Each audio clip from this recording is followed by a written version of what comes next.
La ilaha illallah, il n'y a d'autre Dieu à part Allah. La ilaha illallah, il n'y a d'autre Dieu qu'Allah. أشهد أن لا إله إلا الله وحده لا شريك له وأشهد أن محمدا عبده ورسوله.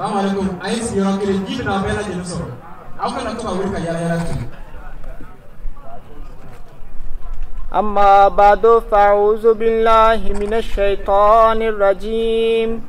بسم الله الرحمن الرحيم.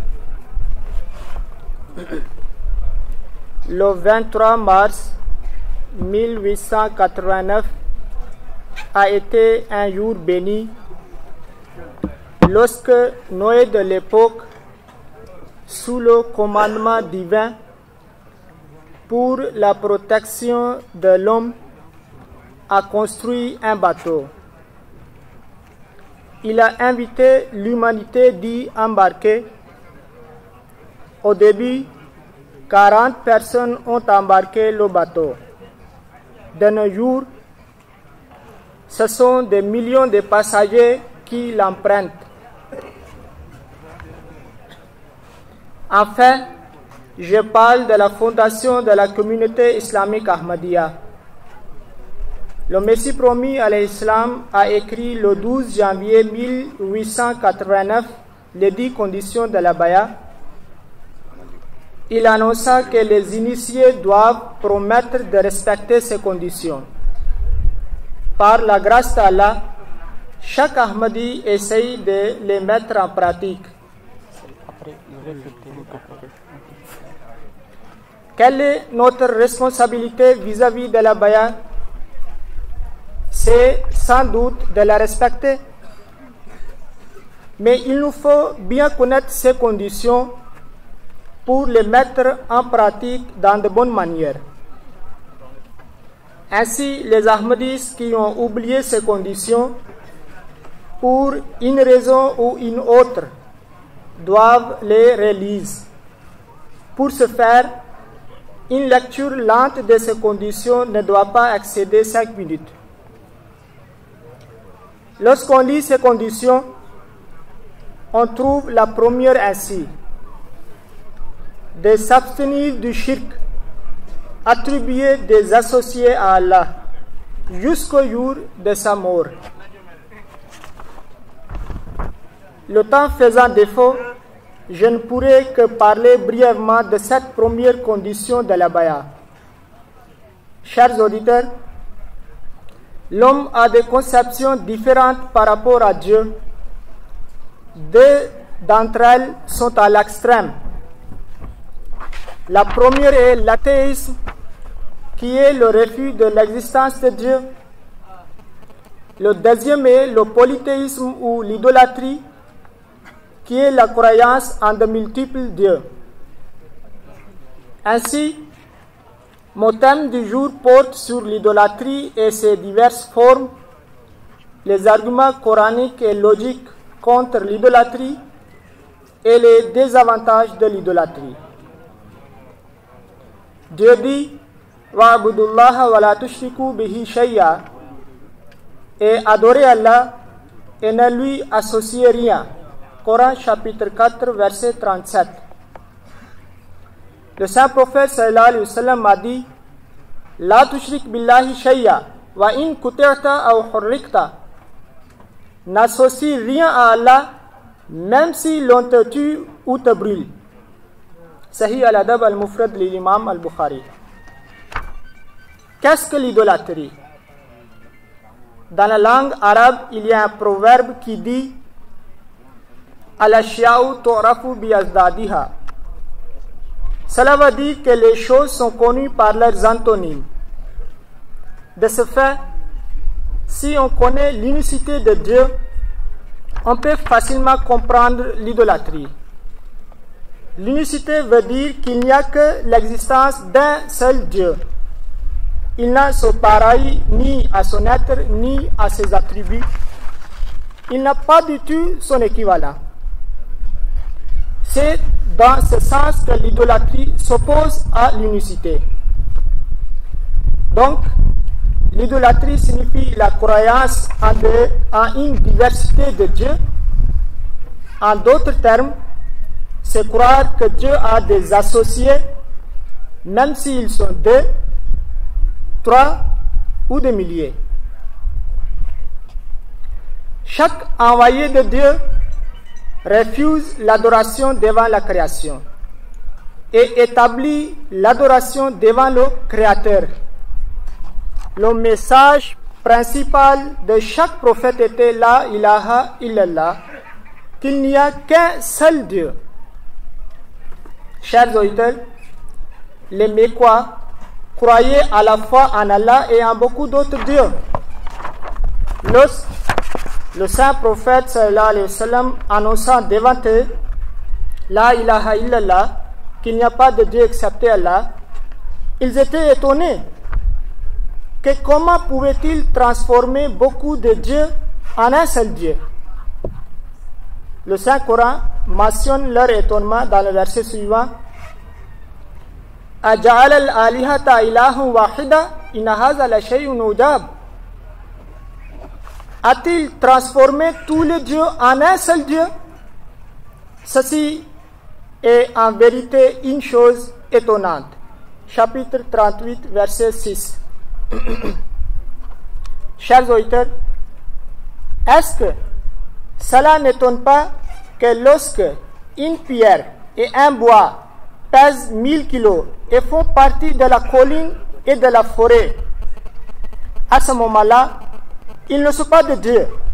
Mais lorsque les mêmes objets arrivent dans les mains du menuisier et du sculpteur et ils les coupent et réduisent leur poids jusqu'à 10 kilos, cette nouvelle production même devient Dieu et adorable pour ceux qui les fabriquent. Quelle surprise! Par ailleurs, n'est-il pas étonnant que des cailloux et des bois qui sont créés pour notre service, l'homme commence à adorer ses serviteurs au lieu d'adorer leur créateur? Que l'on mène une réflexion.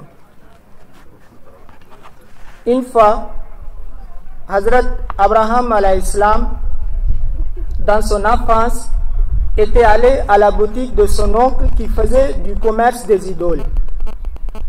Cela signifie qu'il était un acheteur et revendeur de Dieu, le pauvre Dieu. De toutes les façons, un vieux est venu pour acheter Dieu à son choix. C'est considéré comme la créature choisit son créateur. Le vieux a jeté un coup d'œil sur la boutique. En fin de compte, il a choisi un Dieu qui était bien et à la mode. Imaginez-vous, à ce moment-là, les sentiments de Dieu qui étaient rejetés. Ils durent se sentir la honte s'ils se sentent et réfléchissent. Le vieux dit à Abraham de le donner. Abraham demanda, qu'allez-vous faire? Le vieux répondit, j'allais l'amener à ma maison et mettre dans un endroit propre et l'adorer. Abraham demanda, quel âge aviez-vous? Le vieux répondit, 80 ans. Abraham dit, l'idole avait 7 jours. Est-ce qu'un vieux de 80 ans va adorer l'idole de 7 jours? Est-ce qu'un vieux de 80 ans va adorer l'idole de 7 jours? Le vieux devint peu enthousiaste et triste et s'est en allé sans prendre son Dieu. Même le pauvre Dieu n'a pas répondu à la question d'Abraham et il a commencé à attendre un autre client qui connaissait la réponse ou un client moins âgé que l'idole pour qu'on puisse l'acheter. Cette histoire est tirée sans les petites tailles de Tafsir al-Kabir, volume 7, page 153. Chers auditeurs, le Saint-Coran présente beaucoup d'arguments contre l'idolâtrie. Voici quelques-uns. Lui attribue-t-il des associés qui ne créent rien et qui sont eux-mêmes créés? et ils ne peuvent ni leur porter secours, ni se secourir eux-mêmes. Chapitre 7, versets 192 et 193. Ainsi, celui qui crée, est-il pareil à quelqu'un qui ne crée pas? Ne voulez-vous donc pas prendre garde? Chapitre 16, verset 18. Vous attendent-elles quand vous les invoquez? Chapitre 26, verset 73. Tu sais parfaitement bien que ceux-ci ne parlent pas. Ceux-ci ne parlent pas. Chapitre 21, verset 66. Ils n'ont aucun pouvoir de faire ni le mal, ni le bien pour eux-mêmes, et ils ne contrôlent ni la mort, ni la vie, ni la résurrection. Chapitre 25, verset 4. Voici un exemple pour illustrer. Une fois, un idolâtre était dans une forêt. Il dut sortir à cause de quelque chose. Et il a laissé son idole à côté de ses affaires. Il a prié à son idole pour la protection de ses affaires. À son retour, il regarda qu'un chien pissait sur l'idole. Il a réfléchi que l'idole ne peut pas se protéger. Comment peut-il me protéger? Donc, il a abandonné l'idolâtrie. Chers auditeurs, les idoles ne sont pas uniquement faites de pierre. Les gens ont pris même des personnes comme des idoles. Par exemple, les frères chrétiens disent que Christ est le Fils de Dieu et Dieu, alors que le Messie croyait en un seul Dieu et en son apostolat. Il dit: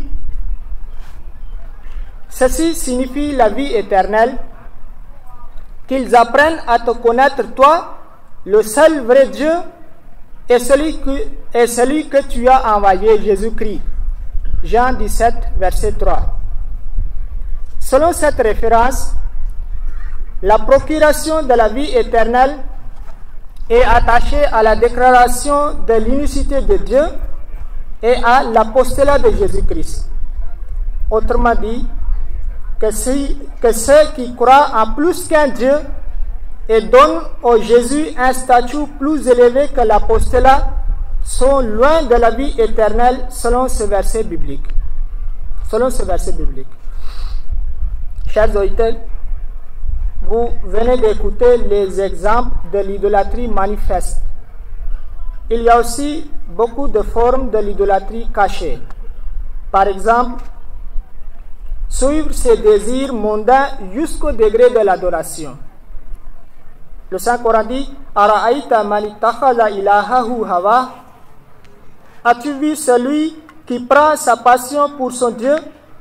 Chapitre 25, verset 44.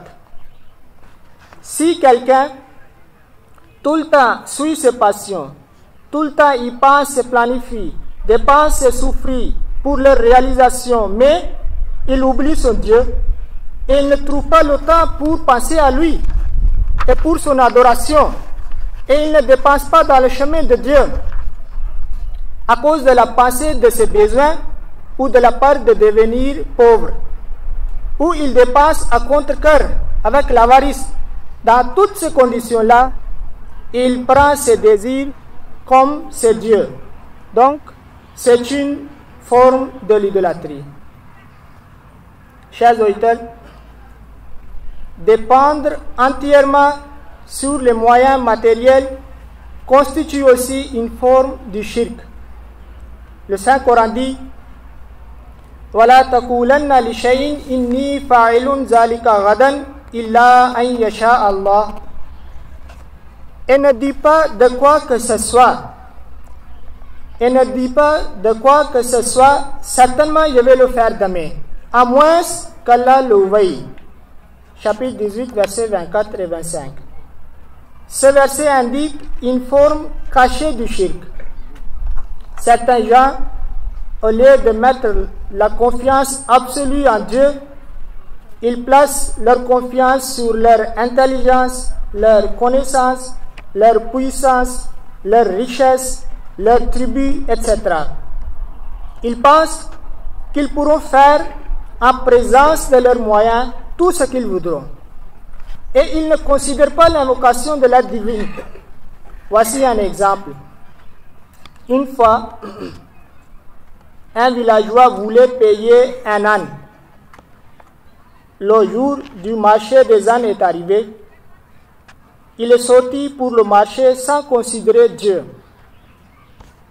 En cours de route, il trouva son ami qui lui demanda « Où vas-tu » Il répondit « Pour acheter un âne au marché ». L'ami dit « Ok, Inch'Allah, s'il plaît à Dieu ».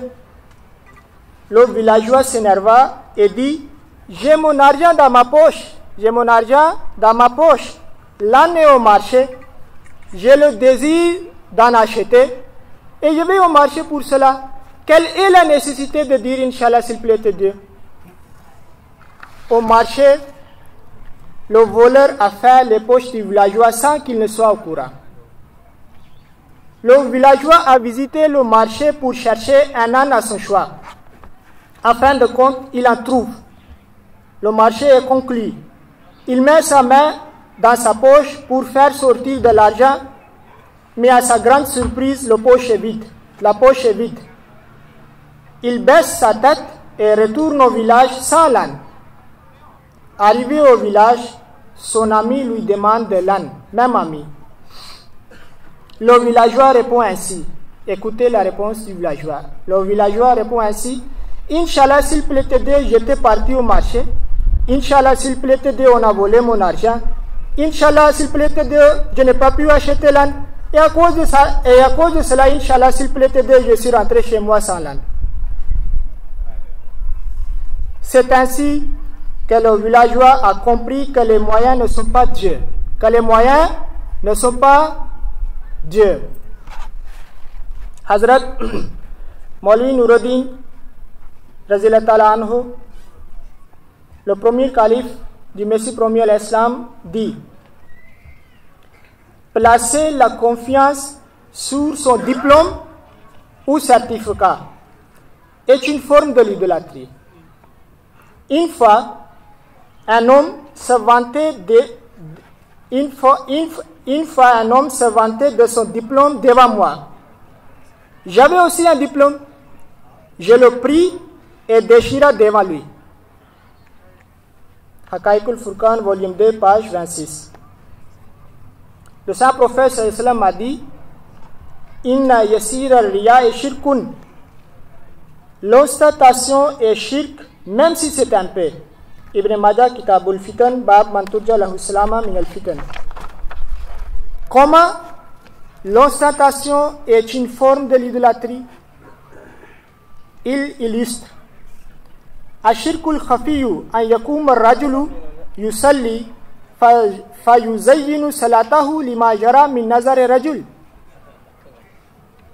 Une forme de l'idolâtrie cachée est que l'homme prolonge sa prière pour Dieu, non, pour attirer l'attention des autres.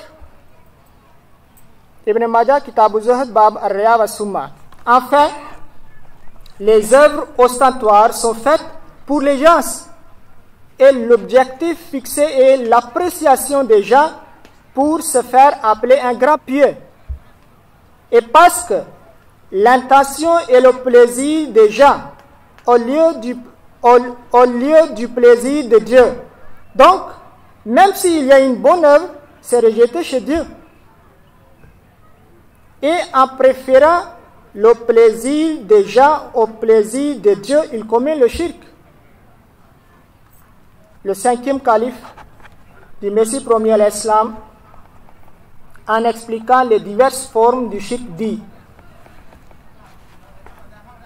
un employé qui dépasse les limites de l'obéissance requise à son employeur et le flatte en croyant que sa substance dépend de lui, ça donne au shirk. De même, celui qui est fier de ses fils et croit qu'il a un certain nombre de fils qui grandissent, qui travailleront et recevront des salaires, et par conséquent, ces dernières prendront soin de lui. Ça donne aussi au shirk. Ces gens-là dépendent entièrement de leurs fils qui soit deviennent désobéissants, soit meurent dans des accidents, ou encore deviennent-ils handicapés. Tout le soutien de ces gens-là tombe alors à l'eau. Les 10 conditions de la Baya, pages 37 et 38. Le Messie promis à l'Islam explique l'unicité comme suit. Aucune unicité ne peut être complète sans 3 types de catégorisation suivantes. Premièrement, il y a l'unicité de l'être, c'est-à-dire concevoir l'univers comme étant non existant par opposition à lui, et de le considérer comme étant mortel et dépourvu de réalité. Deuxièmement, l'unicité des attributs, c'est-à-dire la rububiyya, suzeraineté, et la uluhiyya, divinité, sont restreintes à son être, et que tout ce qui semble être des soutiens ou des bienfaiteurs ne sont en fait qu'une partie du système mis en place par sa main.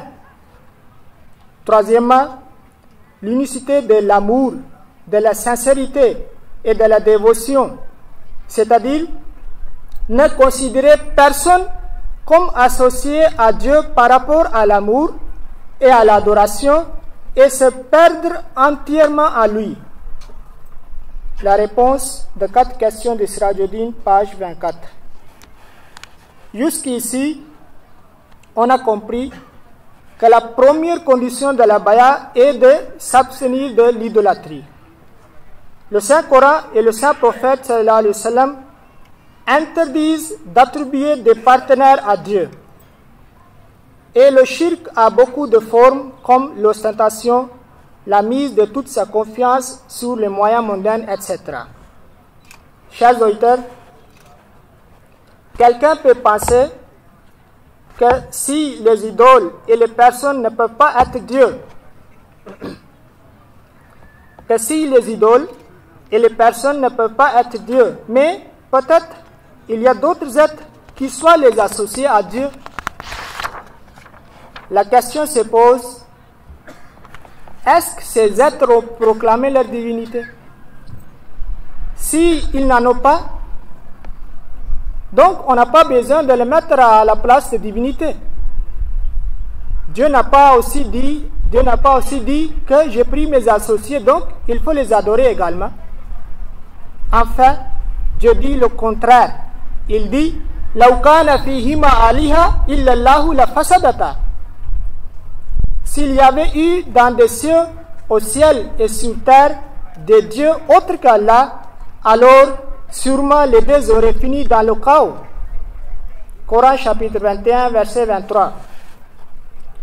Pour comprendre la signification de ce verset, il faut connaître la crise présidentielle de la Côte d'Ivoire en 2010 et 2011. Lorsque les 2 candidats proclamaient la présidence, à cause de seulement 2 présidents, à peu près 3000 personnes ont perdu leur vie. À cela s'ajoutent les dégâts matériels et économiques qui en résultent. S'il y avait plus que 2 présidents, le degré de choc serait grand. Leur proclamation à la présidence était sur un territoire de 322 460 km² qui représente la superficie de Côte d'Ivoire. Donc le désordre serait inexplicable avec l'augmentation du nombre de présidents et l'immensité du royaume comme l'univers. On peut dire que les dieux vivent en paix. C'est la raison pour laquelle il n'y a pas le chaos. Chers auditeurs, cette paix existerait à cause des pactes entre eux. La frontière du royaume de chacun d'entre eux serait tracée selon les pactes. Enfin, on perd le vrai Dieu avec le concept du royaume limité? Est-ce qu'ils vont toujours respecter les pactes? Et quelle est la garantie de la paix durable entre eux? Le Saint-Coran dit, Allah ne s'est pas pris de fils, et il n'y a non plus d'autres dieux avec lui. Dans ce cas, chaque dieu aurait emporté ce qu'il avait créé, et assurément, certains d'entre eux en auraient dominé d'autres. Saint est Allah, bien au-dessus de tout ce qu'il lui attribue. Chapitre 23, verset 92. Chers auditeurs, l'idolâtrie est une perte, alors que la prospérité réside à la croyance à l'unicité. Quelles sont les potentielles pertes de l'idolâtrie? Examinons quelques-unes. Dieu dit dans le Saint-Coran, Inna Allah la yaghfiru an yushraka bihi wa yaghfiru ma duna zalika liman yasha'u wa man yushrik billahi faqad iftara ithman azima.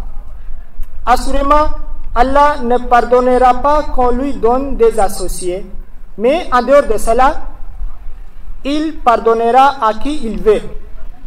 Mais quiconque donne des associés à Allah commet en effet un grand péché. Chapitre 4, verset 49. La Bible donne à peu près le même message. Elle dit, toute espèce de péché et de blasphème sera pardonné aux hommes. Mais le blasphème contre l'esprit ne sera pas pardonné. Matthieu chapitre 12, verset 31. Il en découle de ces versets que si l'homme ne se repentit pas de l'idolâtrie, il sera dépourvu du pardon de Dieu. Est-ce qu'il y a la plus grande perte que cela? S'il n'y a pas le pardon de Dieu, on est péri. Dieu dit, si tu attribues des associés à Allah, ton œuvre s'avérera sûrement vaine et tu seras certainement du nombre de perdants. Coran chapitre 39, verset 66. Il ressort de ce verset qu'après avoir fait tant de bonnes œuvres, si on s'adonne au shirk, toutes ces bonnes œuvres seront vaines. Pourquoi seront-elles inutiles? Lui-même il répond, فَمَنْ عَمِلَ لِي عَمَلًا أَشْرَكَ فِيهِ غَيْرِي فَأَنَا مِنْهُ بَرِيءٌ وَهُوَ لِلَّذِي أَشْرَكَ. Si un homme pose son acte apparemment pour moi et en même temps il me donne des associés, alors je m'absous de lui. Et l'acte est pour l'associé. Ibn Majah Kitab al-Zuhd, Bab al-Riya wa Summa.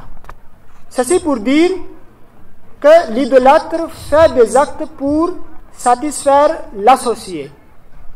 Donc, il espère la récompense de l'associé. Et parce que l'associé n'aura pas le pouvoir au jour du jugement de le récompenser, donc il sera parmi les perdants. Les œuvres qui ne sont pas faites pour Dieu, pourquoi doit-il en récompenser? Chers auditeurs,